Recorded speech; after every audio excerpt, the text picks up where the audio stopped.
Assalamualaikum warahmatullahi wabarakatuh. Halo anak-anak, kembali lagi dengan Bu Eti. Hari ini kita akan belajar KD 3.8 Pencemaran Lingkungan, materi kelas 7 semester 2. Nah, anak-anak, pencemaran itu disebut juga dengan polusi. Pencemaran yang akan kita pelajari ini ada 3 jenis, yaitu pencemaran air, pencemaran udara, dan pencemaran tanah.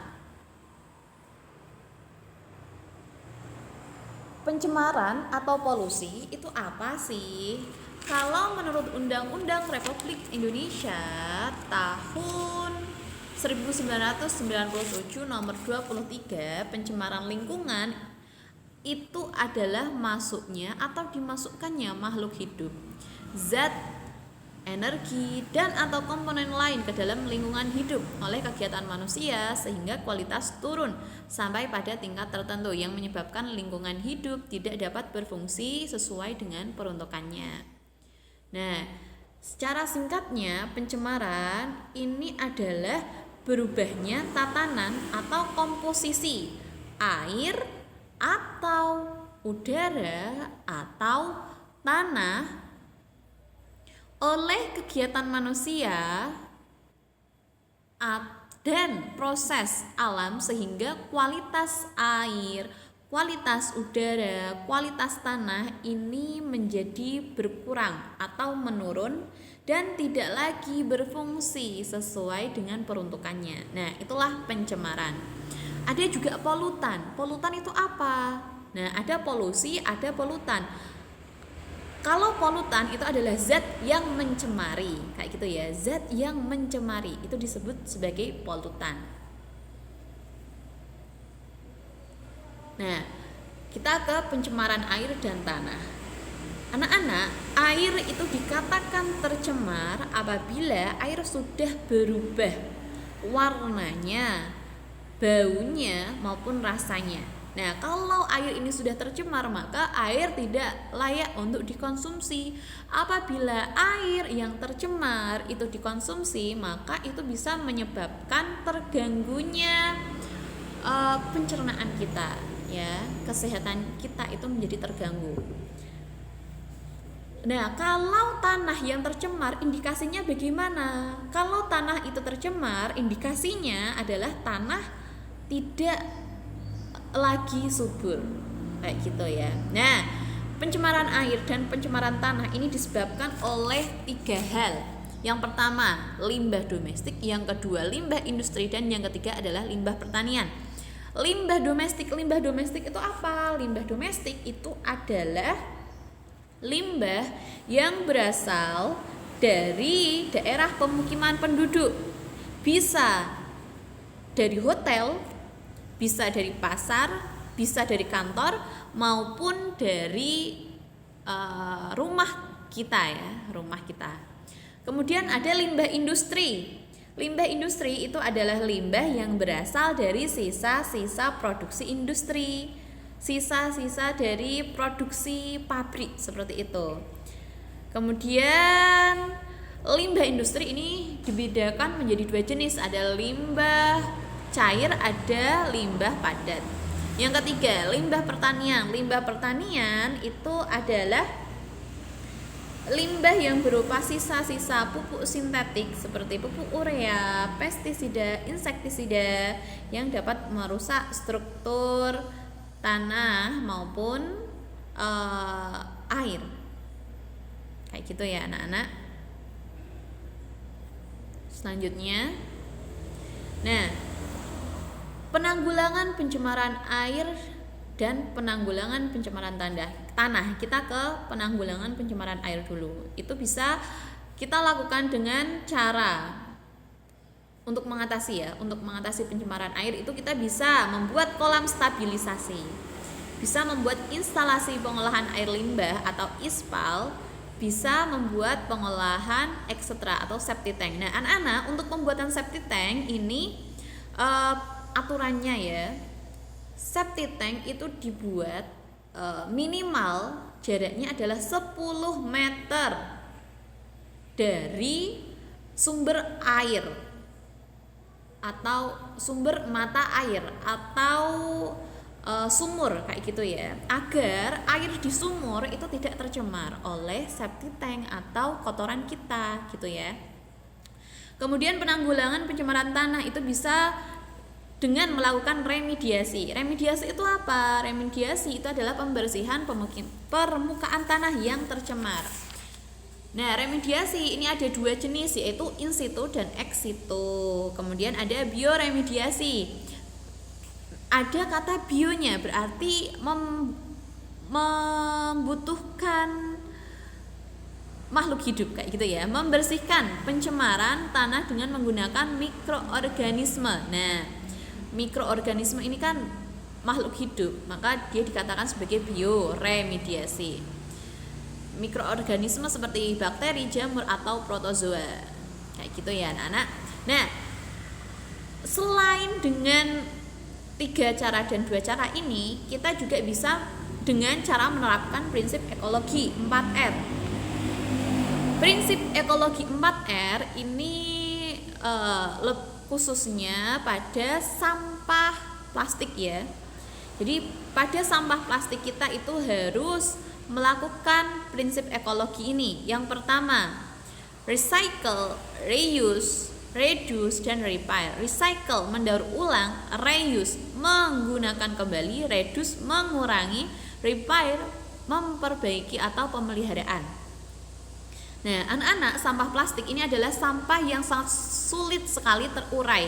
Jadi tanah itu butuh waktu berjuta-juta tahun untuk bisa membusukkan sampah plastik. Maka kita harus menerapkan prinsip ekologi 4R ini, yaitu kalau ada sampah yang berjenis plastik, termasuk botol-botol.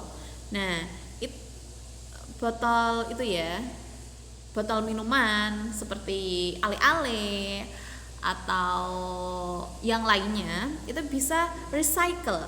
Kita bisa daur ulang. Jadi sampah botol minuman itu tadi bisa didaur ulang menjadi produk lain kayak gitu, misalkan jadi piring.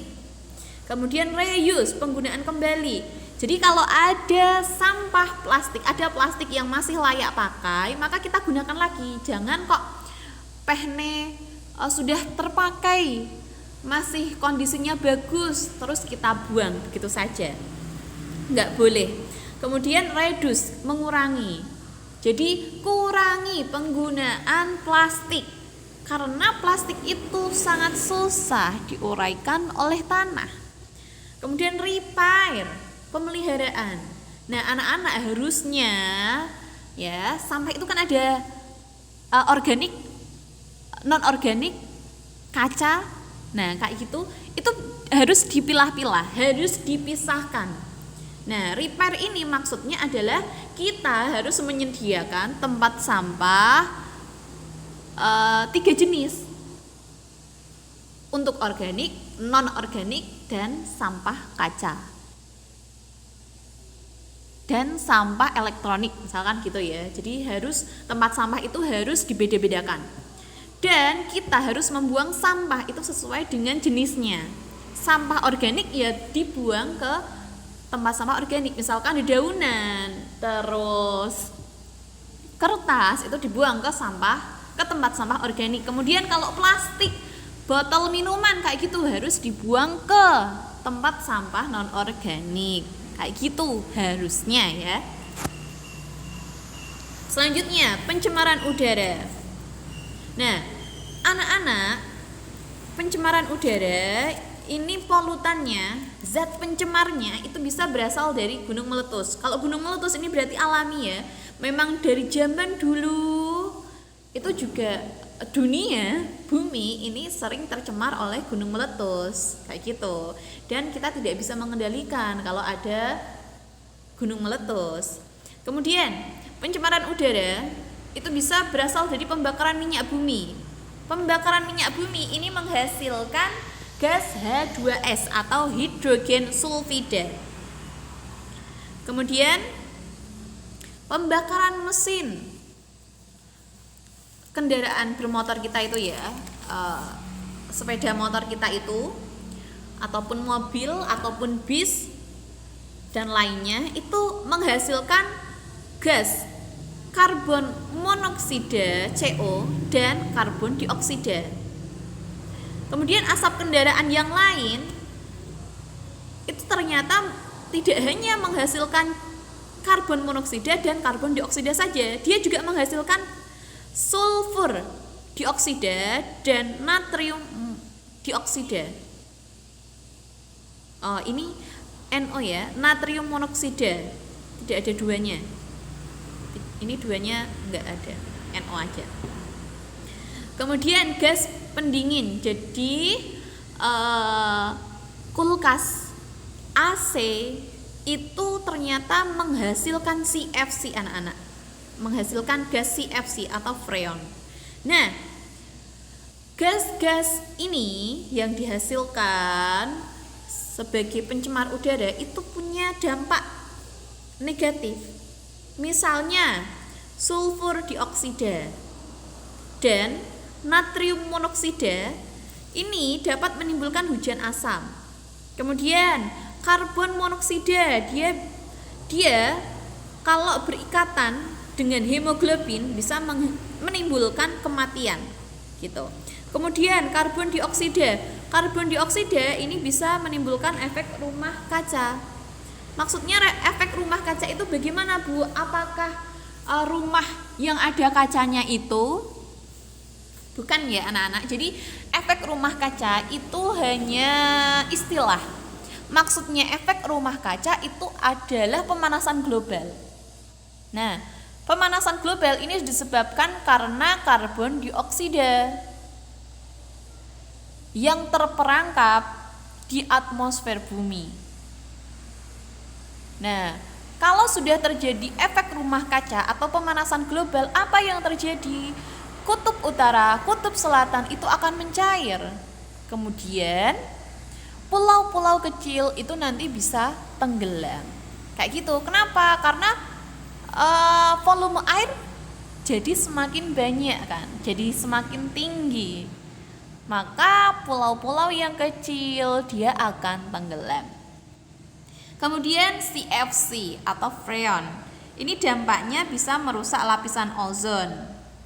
Jadi kan nanti kita akan belajar lapisan atmosfer itu ada yang namanya lapisan ozon. Lapisan ozon itu dia fungsinya adalah menyerap sinar ultraviolet. Jadi matahari itu dia mengeluarkan sinar ultraviolet anak-anak. Dan kalau sinar ultraviolet itu langsung kena kulit kita bisa menimbulkan kanker kulit. Maka di situ di atmosfer bumi itu ada namanya lapisan ozon yang fungsinya adalah menyaring. Jadi ultraviolet, sinar ultraviolet itu tidak langsung kena kulit kita, kayak gitu. Nah, dampak pencemaran tanah, air, udara ini bisa menurunkan kesehatan. Jadi kesehatan, kualitas kesehatan manusia di bumi itu akan menjadi turun, sakit-sakitan kayak gitu ya. Kemudian ekosistem nanti akan terganggu karena ada beberapa spesies atau habitat yang rusak. Kemudian yang ketiga pertanian. Hasil pertanian bisa menjadi menurun. Kalau hasil pertanian menurun, maka nanti makanan manusia menjadi berkurang, kelaparan, bisa kelaparan kayak gitu ya. Nah, itu tadi pelajaran kita hari ini, semoga bermanfaat. Terima kasih. Wassalamualaikum warahmatullahi wabarakatuh.